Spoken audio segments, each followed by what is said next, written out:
Hi guys, in this video we will discuss about hemoglobin. In previous lecture we have already discussed about how many parts of blood form element plasma and leukocytes, WBCs and their types granulocytes and grey granulocytes, RBCs और उसके RBC की save size and RBC की composition के बारे में, इन सब के बारे में हम बात कर चुके हैं। अब हम लोग हीमोग्लोबिन के बारे में बात करते हैं। Now as we all know, haemoglobin is a respiratory pigment. Haemoglobin एक रेस्पिरेटरी पिगमेंट है जो हमको सांस लेने में मदद करता है। Haemoglobin is present inside the RBC except in earthworm. Haemoglobin जो है आरबीसी में प्रेजेंट होता है। अर्थवर्म को छोड़ दिया जाए तो हर एनिमल्स के आरबीसी में जो है हीमोग्लोबिन प्रेजेंट होता है। हीमोग्लोबिन की वजह से ही आरबीसी का कलर रेड होता है। इन earthworm haemoglobin is present in dissolve plasma. Haemoglobin में इन अर्थवर्म में जो हीमोग्लोबिन होता है वो ब्लड प्लाज्मा में डिजॉल्व होता है। हमने इसे रेस्पिरेटरी पिगमेंट क्यों कहा? क्योंकि हम जानते हैं कि लंग्स में ऑक्सीजन जाता है, तो लंग्स से ऑक्सीजन जो है हर बॉडी के पार्ट्स में कहाँ जाता है?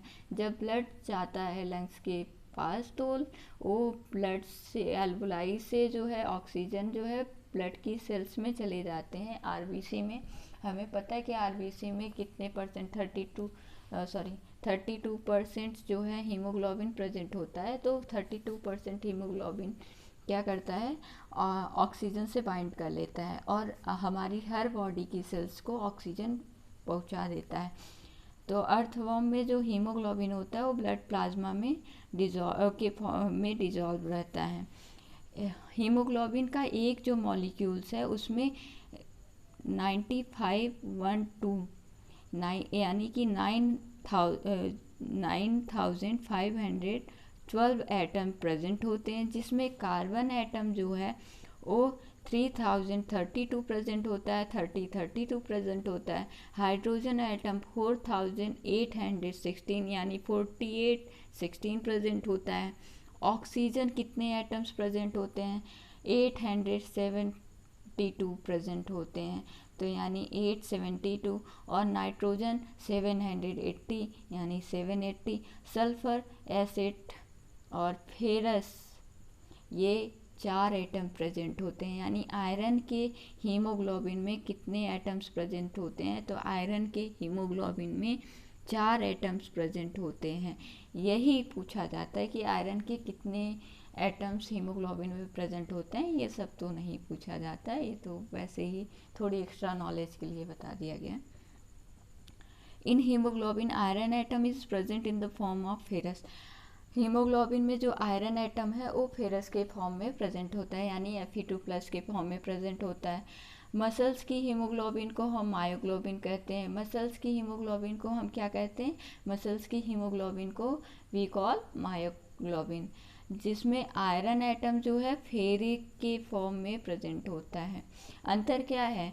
जो हमारे हर बॉडी की सेल्स में हीमोग्लोबिन रहता है उसमें आयरन एटम फेरस के फॉर्म में प्रेजेंट है, Fe2+ के फॉर्म में प्रेजेंट है। बट जो हमारे मसल्स में हीमोग्लोबिन है यानी ब्लड के आरबीसी की जो हीमोग्लोबिन है वो उसमें आयरन Fe3+ के फॉर्म में प्रेजेंट होता है।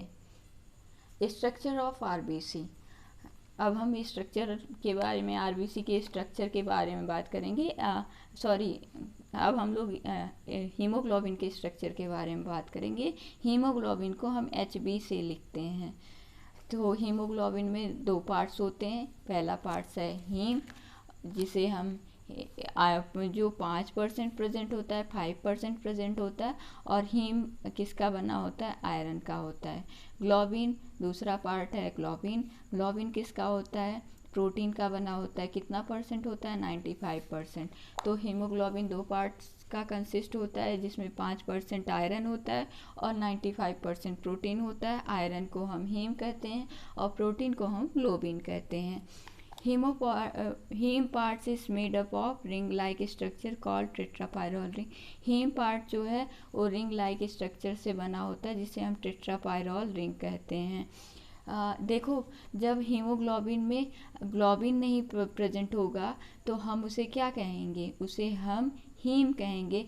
तो ये पूछा जाए कि haemoglobin without globin is called, तो आप कह सकते हैं हीम, और haemoglobin without globin is called haem, तो haemoglobin without haem is called globin. एक क्रॉस क्वेश्चन किया जा सकता है। हमने कहा कि हीमोग्लोबिन में टेट्रापायरॉल रिंग होती है, यही है टेट्रापायरॉल रिंग, जिसमें हीम यहाँ सेंटर में प्रेजेंट है, फेरस के फॉर्म में प्रेजेंट है, Fe2+ के फॉर्म में प्रेजेंट है।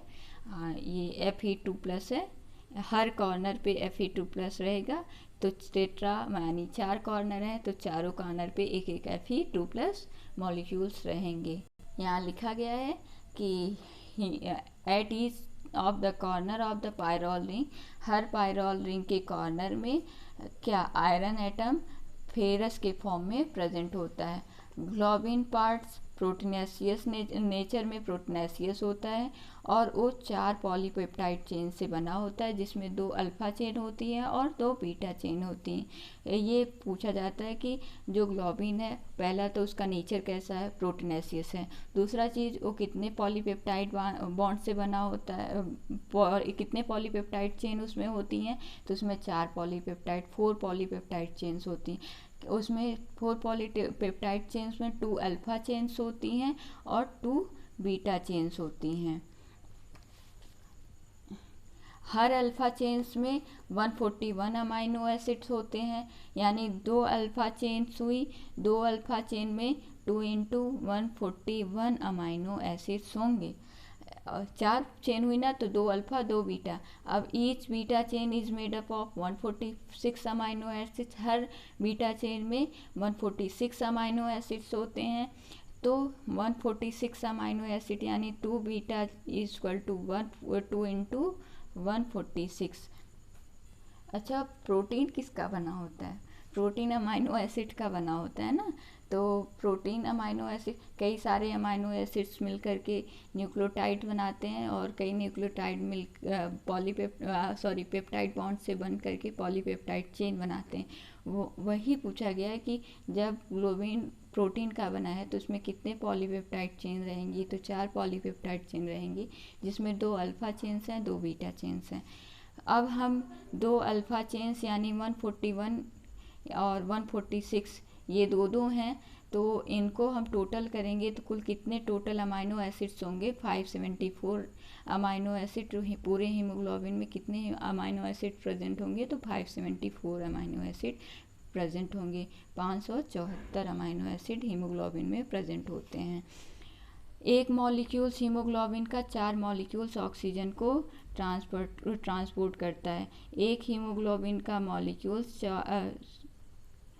जो एक मॉलिक्यूल्स ऑफ ऑक्सीजन जो है, उसमें 4 मॉलिक्यूल्स ऑफ ऑक्सीजन होते हैं। जो अब 4 मॉलिक्यूल्स होते हैं हीमोग्लोबिन में ऑक्सीजन के, तो हमारी बॉडी की सेल्स जो है वो कितने ऑक्सीजन पाती है, तो केवल 1 ऑक्सीजन पाती है। तो 4 में से केवल 1 ऑक्सीजन हमारी बॉडी की सेल्स को मिलता है। तो 3 मॉलिक्यूल्स ऑक्सीजन के क्या होते हैं, वो हमारी बॉडी को नहीं मिलते हैं। 4 में से केवल 1 ऑक्सीजन का मॉलिक्यूल जो होता है हमारी बॉडी को ही मिलता है हीमोग्लोबिन से, और 3 ऑक्सीजन नहीं मिलते क्योंकि वो स्ट्रांगली कंबाइंड होते हैं हीमोग्लोबिन से। जो 3 ऑक्सीजन के मॉलिक्यूल्स होते हैं वो स्ट्रांगली कंबाइन होते हैं, इस वजह से बहुत स्ट्रांगली बंधे होते हैं, इस वजह से वो उनको नहीं मिल पाते, बॉडी की सेल्स को हीमोग्लोबिन नहीं देता है, वो अपने लिए रख लेता है। तो यानी हर सर्कुलेशन में, जब हमारी बॉडी में ब्लड का सर्कुलेशन होगा, तो कितना % हमारी जो हीमोग्लोबिन है वो कितना % ऑक्सीजन देगी हमारी बॉडी की सेल्स को, तो 25% देती है। तो यानी हमारे ब्लड की जो सर्कुलेशन होता है, एक बार जो सर्कुलेशन होगा बॉडी में, तो 25% ब्लड जो है वो डीऑक्सीजनेटेड हो जाएगा, उसका ऑक्सीजन सेल्स में चला जाएगा, यानी हीमोग्लोबिन 25% डीऑक्सीजनेटेड हो जाएगा। और लंग्स में केवल 25% ऑक्सीजनेशन ही होता है। तो 25% ही तो हमारी बॉडी के सेल्स को देती है, तो कितना ऑक्सीजनेशन होगा हमारी पर सर्कुलेशन में लंग्स में, तो 25% होता है। 75% तो हीमोग्लोबिन के पास ही रह जाता है। हीमोग्लोबिन जब ऑक्सीजन से बाइंड्स होती है तो उसे ऑक्सी हीमोग्लोबिन कहते हैं। हीमोग्लोबिन जब कार्बन डाइऑक्साइड से बाइंड होती है तो उसे हम कार्ब अमीनो हीमोग्लोबिन कहते हैं। ये इम्पॉर्टेंट है कि जब हीमोग्लोबिन जो है कार्बन मोनोऑक्साइड से बाइंड होती है तो उसे हम कार्बोक्सी हीमोग्लोबिन कहते हैं। इसका नाम भी पूछा जाता है कि कार्बोक्सी हीमोग्लोबिन HbCO को क्या कहते हैं। इसका फार्मूला भी पूछा जा सकता है कि HbCO हीमोग्लोबिन जब कार्बन मोनोऑक्साइड से बाइंड होती है तो उसे क्या कहते हैं, तो HbCO ये है उसका फार्मूला। और एक ये बहुत ही इम्पॉर्टेंट इसलिए भी है क्योंकि जब ये हीमोग्लोबिन से कार्बन मोनोऑक्साइड बाइंड हो जाता है तो ऑक्सीजन उससे बाइंड नहीं हो पाता। ये बहुत ही स्ट्रांगली हीमोग्लोबिन से बाइंड होता है कार्बन मोनोऑक्साइड, जिसकी वजह से इंसान को सांस लेने में बहुत ज़्यादा दिक्कत होती है और धीरे धीरे इंसान की डेथ भी हो जाती है। हीमोग्लोबिन ऑफ फीटस की हीमोग्लोबिन को HbF कहते हैं। तो फीटस यानी बच्चे में जो माँ के पेट में बच्चे होते हैं उनमें कौन सी हीमोग्लोबिन प्रेजेंट होती है, HbF प्रेजेंट होती है। हम लोगों में एडल्ट्स में कौन सी हीमोग्लोबिन प्रेजेंट होती है, HbA प्रेजेंट होती है। HbF जो है HbA से रिप्लेस्ड हो जाती है जब बच्चा पैदा होता है उसके 6 महीने बाद। 6 महीने के अंदर ही HbF जो है यानी हीमोग्लोबिन ऑफ फीटस जो है वो हीमोग्लोबिन ऑफ एडल्ट्स में चेंज हो जाती है। अगर नहीं होगी तो नहीं होती, तो उससे एक बीमारी होती है जिसे थैलेसीमिया एक्विलेज एनीमिया कहते हैं, जिससे उनका हीमोग्लोबिन में ऑक्सीजन, बच्चे को ऑक्सीजन नहीं मिल पाता है और ऑक्सीजन ना मिलने की वजह से बच्चे की डेथ हो जाती है। और ये एक थैलेसीमिया जो एक बीमारी है, ये जेनेटिक डिसीज है। ये क्वेश्चन पूछा जाता है एक्विलेज एनीमिया जो है वो कौन सी बीमारी है, तो आप कहेंगे जेनेटिक डिसीज है। अब 1 ग्राम हीमोग्लोबिन जो है 134 मिलीलीटर ऑफ ऑक्सीजन को ट्रांसपोर्ट करता है। एक मॉलिक्यूल्स हीमोग्लोबिन का केवल 1 ऑक्सीजन को देता है। एक हीमोग्लोबिन के मॉलिक्यूल्स में 4 ऑक्सीजन प्रेजेंट होती हैं, जिसमें से 4 में से केवल 1 देता है और 3 वो अपने पास रख लेता है। तो कितना वो ट्रांसपोर्ट करता है, 1 ग्राम हीमोग्लोबिन 1.34 मिलीलीटर ऑक्सीजन को ट्रांसपोर्ट करता है। बहुत ही इम्पोर्टेंट है, ये हमेशा पूछा गया है।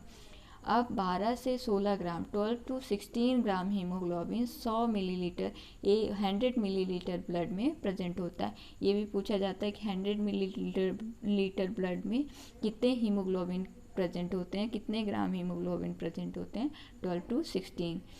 और ये हमने पहले बताया था कि डिस्ट्रक्शन रेट ऑफ हीमोग्लोबिन कितना है, 0.81। तो 0.81 लेस दैन 1% जो है हीमोग्लोबिन हर दिन डिस्ट्रॉय होती है। Thanks. In another next video we will discuss about formation of RBC, which is very important in the important for NEETs, AIIMS and JIPMER. Thanks to all.